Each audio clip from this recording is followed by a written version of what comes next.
January the 14th. A large number of ordinary Americans suddenly flocked to REDnote, a Chinese app. It was truly a spectacle. Many people were puzzled and wondered, China has the so-called Great Firewall. How could these Americans break through it so easily and come in to post messages frantically? REDnote is an exception. It didn't prepare an international version or plan to promote and operate overseas. It simply copied its domestic version and put a download link on overseas app stores. Without spending a penny on programming salaries, it considered itself successful if people downloaded it, and if not, it didn't matter. The single version REDnote has become the only Chinese internet giant where Chinese and foreign users share the same server. After foreigners download REDnote, they can communicate with Chinese people without any obstacles and send countless messages. By chance, it has successfully broken down the barriers to communication between Chinese and foreign people, and has become a model representative of internationalization.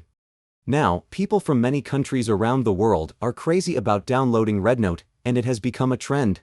As long as the Chinese and American people start communicating, they will compare notes. And once they start comparing, the consequences will be disastrous. For many years, the US government has accumulated a double advantage in public opinion in both China and the United States. This will be instantly wiped out.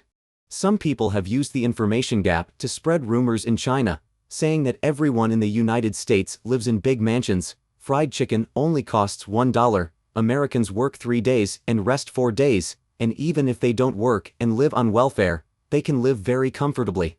People who have been to the United States have come out to refute these claims, saying that most Americans have to work 2 jobs just to survive, and the rent and utilities are very high, and they live a very hard life. Those who refuted these rumors were dismissed as little pinkos spreading rumors. This time, with millions of real Americans coming, when people ask what the truth is, whether Americans really work 3 days and rest 4 days. Just by doing this, one could live in a big mansion. Or do people have to take 2 jobs? As a result, nearly 2,000 Americans left comments. The overwhelming number of yes responses was really scary. The sheer volume of comments far exceeded the sample size of a typical research report. Moreover, the income levels covered multiple strata. This even led to the formation of an investigative report on the wages of the American working class. Real Americans with a monthly income of 2,000 SA, IDTHA, TA, FTRPA, YINGTHEIRBILLS, they only had $300 left for living expenses each month.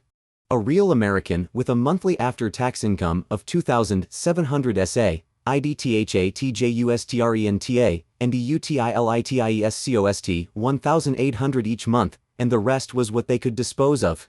A real American with a monthly pre-tax income of 5,300 said that after taxes, they only had 4,400, and rent alone cost $1,500 each month.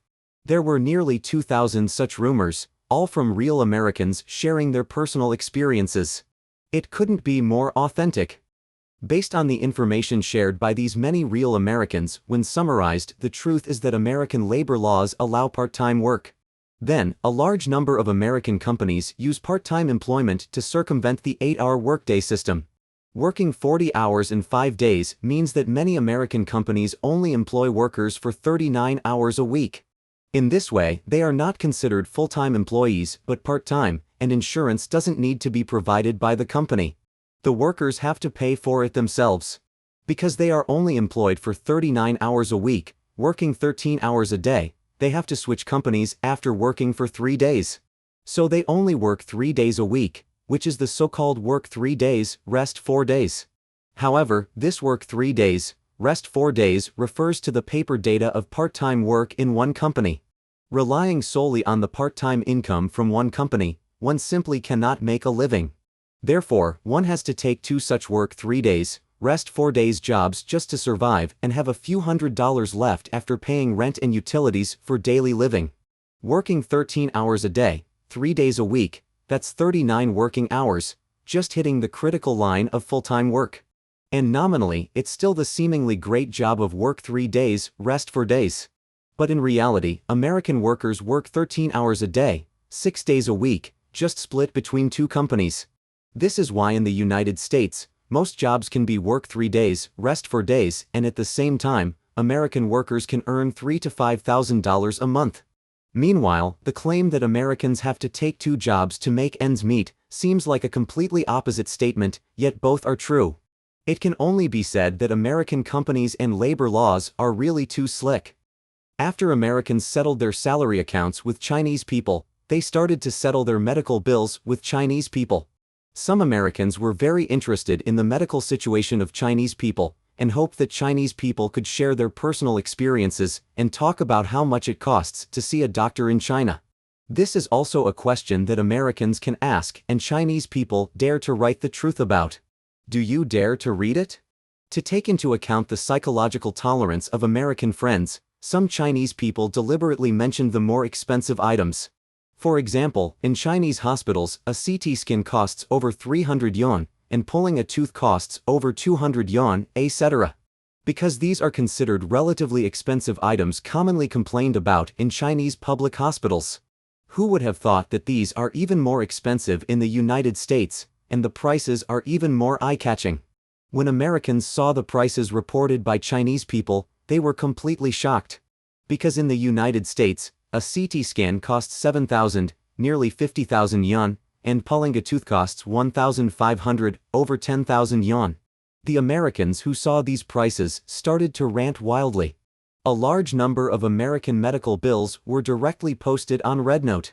Just a minor illness costs thousands or tens of thousands of dollars, which directly stunned Chinese people. In addition, there are also comparisons of childbirth costs. Chinese people said that college tuition in China is 5,000 yuan a year, and they even converted it to $700 for Americans' understanding. They also mentioned that poor people can apply for interest-free loans, which left a group of Americans in shock. Now, Chinese and American ordinary people have started to compare utility bills, electricity bills, and phone bills. It's like a reenactment of the kitchen debate during the Sino-Soviet era.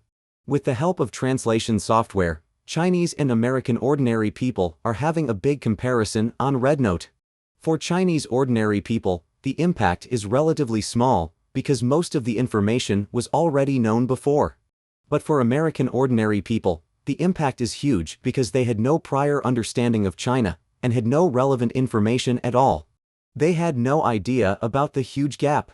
If it weren't for seeing so many ordinary Chinese people talking about it, they simply wouldn't believe it was true. The 3 views of Americans who had their world turned upside down. The common people have immediately sent all this information to American internet platforms. There are a huge number of them with numerous screenshots, and the credibility of the information is extremely high. This has completely broken the long-standing information barrier between China and the United States, and the information communication channels between the Chinese and American people are now unimpeded. So what's the price? The price is that immigration agents and public intellectuals, who had painstakingly fabricated a paradise on Earth over many years, have seen it completely shattered. A bunch of people deliberately asked real Americans about the stories fabricated by public intellectuals, saying, "Is America really like this?" Then a bunch of Americans replied in the posts, "What the fuck?" Over the past 40 years since China's reform and opening up, there has been a group of people in China who have used the information gap between the two sides to monopolize the right to interpret foreign countries for Chinese society, creating a false image of a civilized world for the Chinese people. Meanwhile, the United States has also used this information gap to create a false image of an evil and barbaric China for its own citizens. After the elimination of the information gap, without the middlemen making profits, all these have instantly collapsed. This information gap is significant. Most Americans are completely ignorant about China, and those Chinese people who think they know the United States well actually only have a superficial understanding. For example, recently an American curiously asked whether Americans need to take an oath of allegiance every morning. This question really baffled us. Taking an oath every morning? That's so strange. It turns out that children aged 5 and above in the United States must stand up every morning, place their right hands on their hearts, and recite the Pledge of Allegiance to the American flag.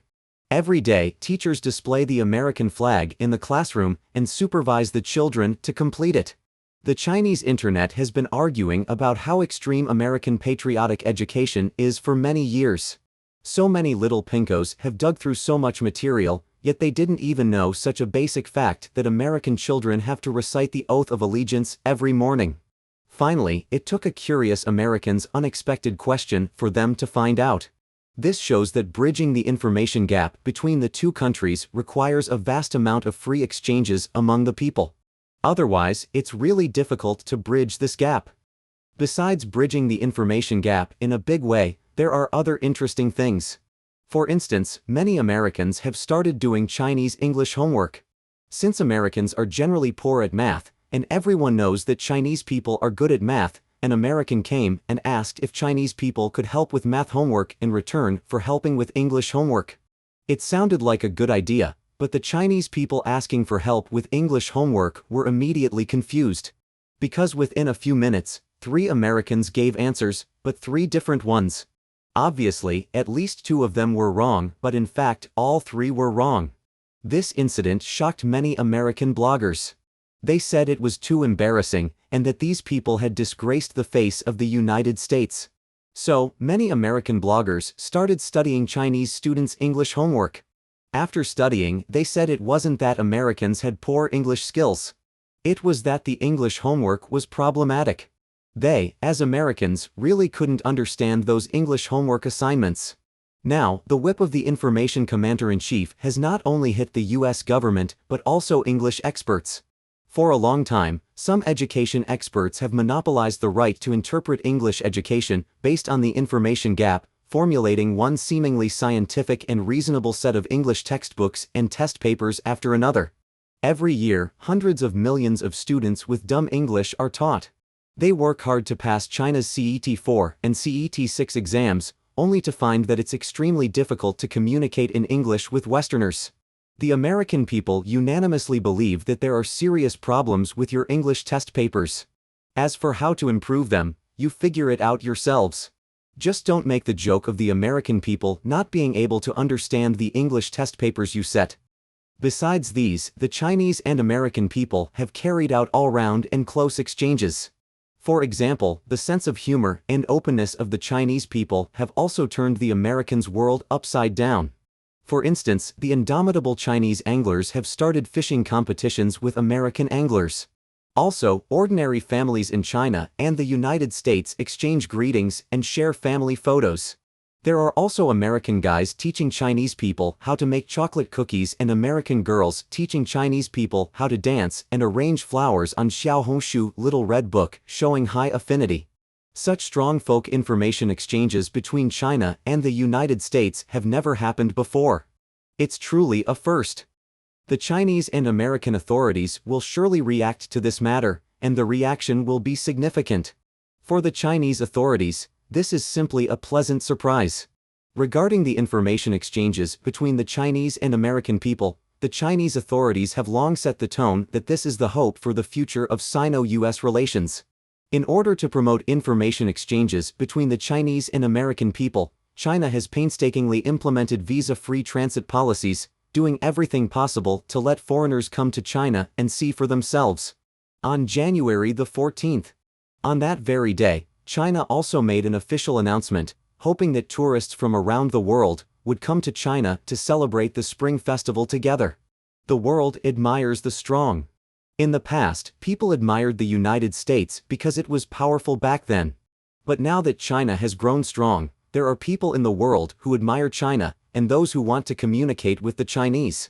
They've long wanted to go to Chinese language online platforms to have fun. China's national status and the number of foreigners on Chinese software platforms are seriously disproportionate because foreigners simply can't find a way to come. That's all there is to it. Completely banning dozens of Chinese apps is too embarrassing and pointless. Since the US bans them but Europe doesn't, the information communication channels are still open. If many Europeans know about something, it means Americans will know too. Banning has no meaning and can't stop this from developing. Eventually, the Chinese and American people will integrate. What will break out in the US will be a kind of Westernization movement, referring to a movement similar to China's self-strengthening movement in the past, here used metaphorically.